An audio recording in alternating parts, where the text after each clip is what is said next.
Hey, how you do? Good. How was your day? The day was good. Yeah. Did you focus on anything?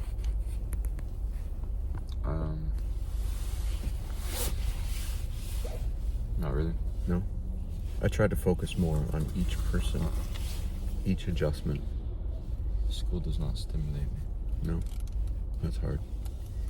It's finding how to be interested in things that maybe are not very interesting, because there's probably still something interesting within it. It's just learning how to find out what that is. You can learn something from everyone.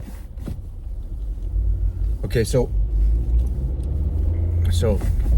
this is how my day started. Not my day, my work day, how my work day started. Tell me.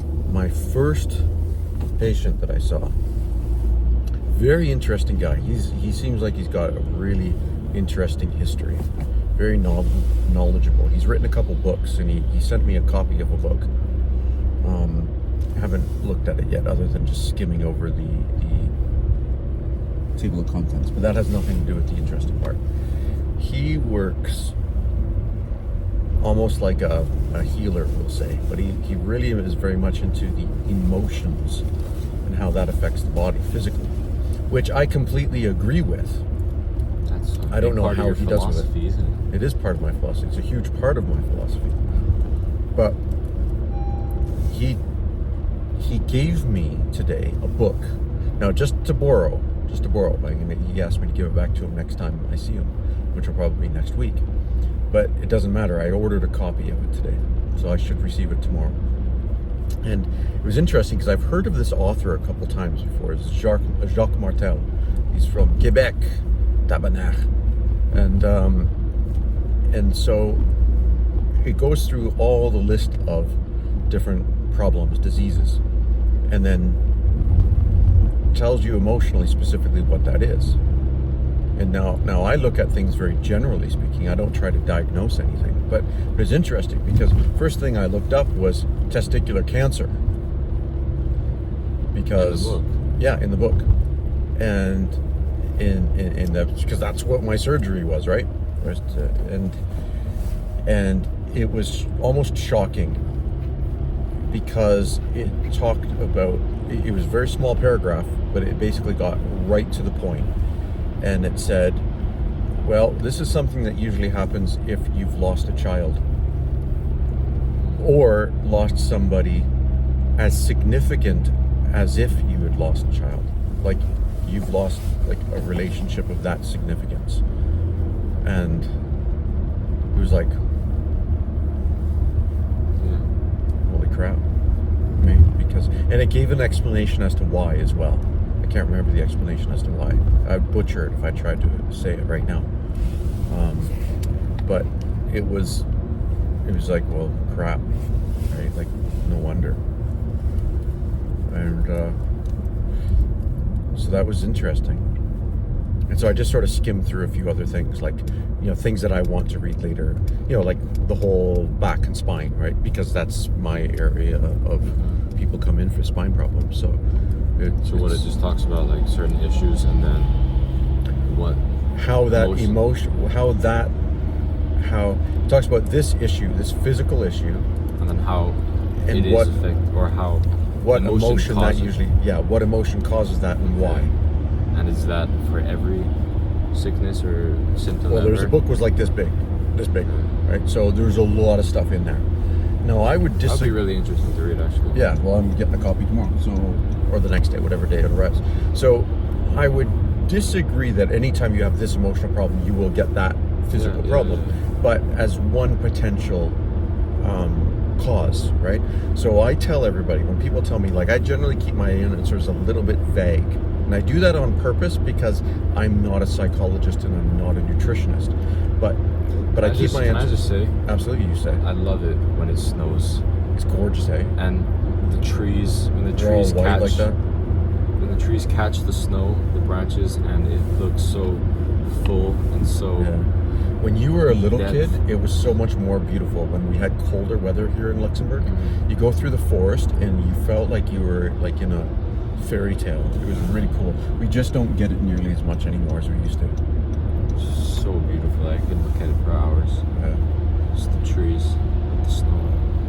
But Yes, continue. I'm usually a little bit more vague with people, and what I'll say is like, okay, well, where's my problem coming from? And I'll generally say your problem is coming from, without answering the question, I'll say your problem is from an inability to adapt to stress. What I'll say is stresses are physical and emotional and chemical, right? But Just 'cause you- usually people can kind of identify that, right? yeah, exactly. That's why it's like I'm giving them the tools to look at their problem in more detail, and then they can look at their problem in more detail. Right? Like if somebody falls off their bike, their back pain is probably from falling off the bike, right? Like from a physical stress. I'm not saying, oh, you've got back pain, therefore you must have this emotion, right? Because maybe their emotional state is fine. Maybe there's something that they haven't dealt with from the past. Maybe there's something that they need to deal with in the present, right? There can be, but it can be physical stresses as well, and it can be chemical stresses as well. When I say chemicals, I kind of mean nutrients, right? Like maybe you are not getting enough of a nutrient that you need, and maybe you need more of it than I do. Or maybe you're sensitive to a nutrient that is for me is good, but for you it's toxic for you, it is right? all completely individual, right? Exactly. So the emotional part, I would say, is one component, probably one big component to life.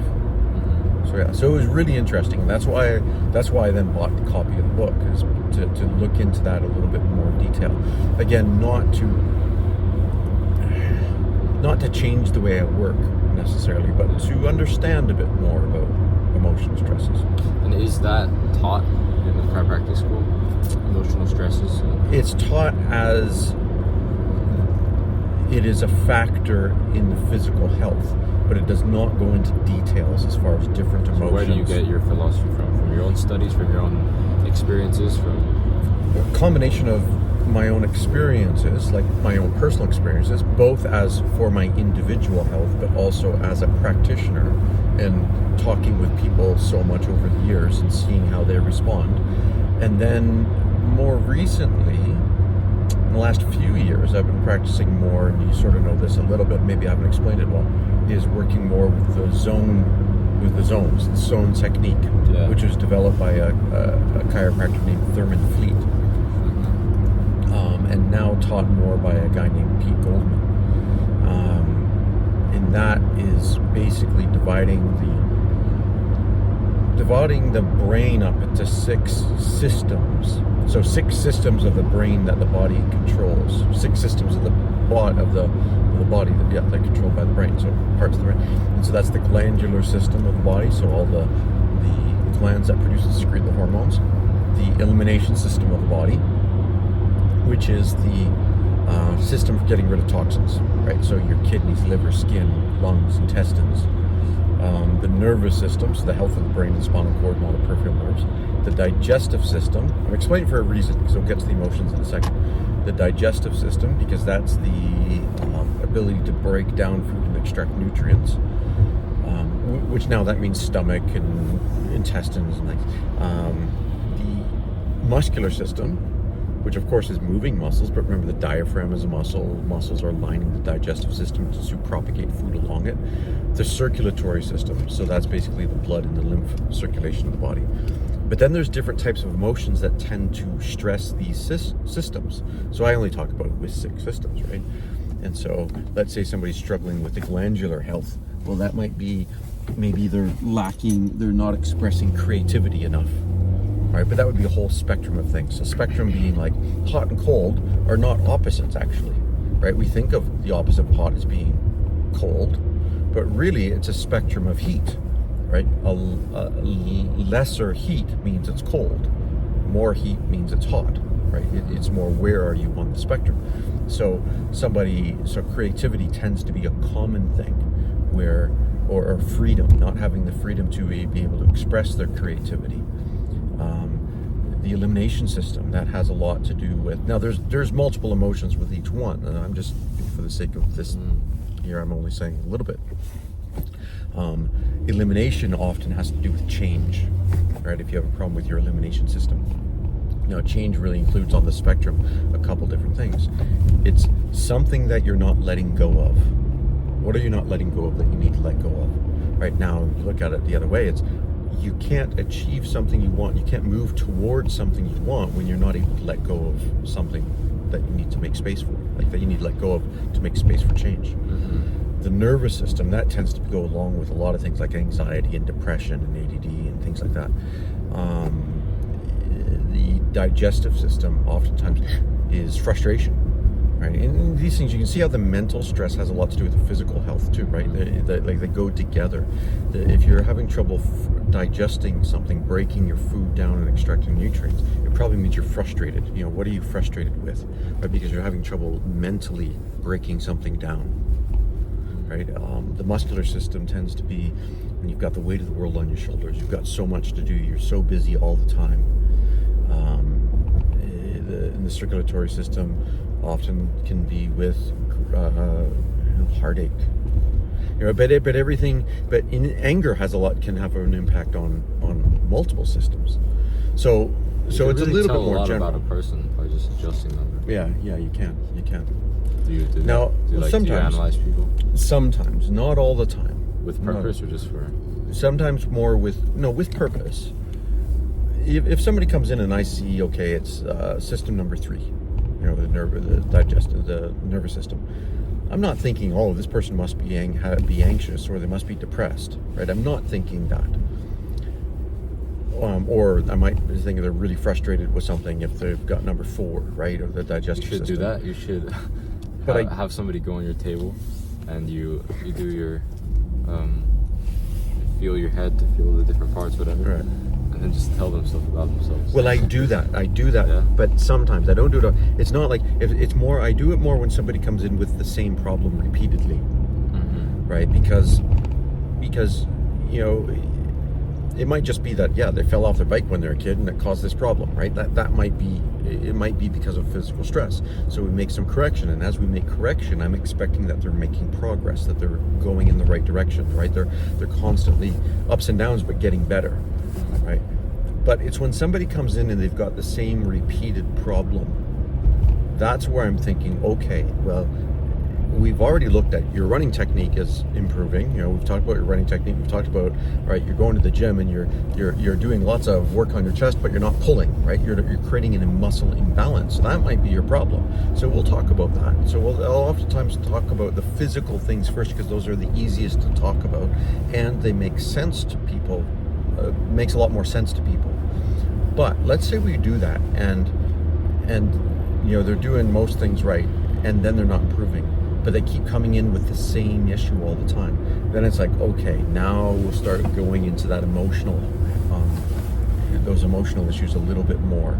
And usually it's hitting the nail right in the head, right? Like, it's a system 5, I'll say, yeah, so you're overworked, aren't you? Like, you've got a lot going on. They're like, oh, hell yeah. Or, you know, system 2, it's like elimination. It's like, so, and oftentimes I'll tell them, you know, you don't need to answer the question. I'm going to ask a rhetorical question, and you can answer it to yourself, because I don't need to know the details. I'm not your psychologist. But, you know, what do you not let go of?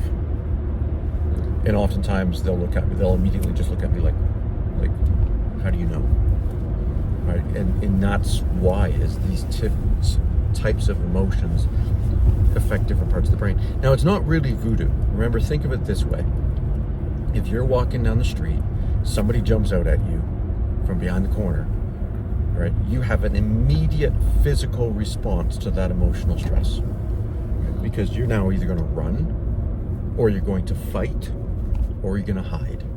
Take your pick, but do something now or die, from an evolutionary perspective, right? Because you have to, right? So we're hardwired to have a physical response to emotional stress. Just freeze?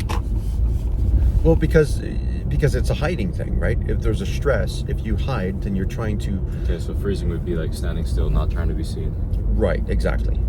Now, it's unfortunate if you're freezing, but you're in open daylight, right there, because the attacker sees you, right?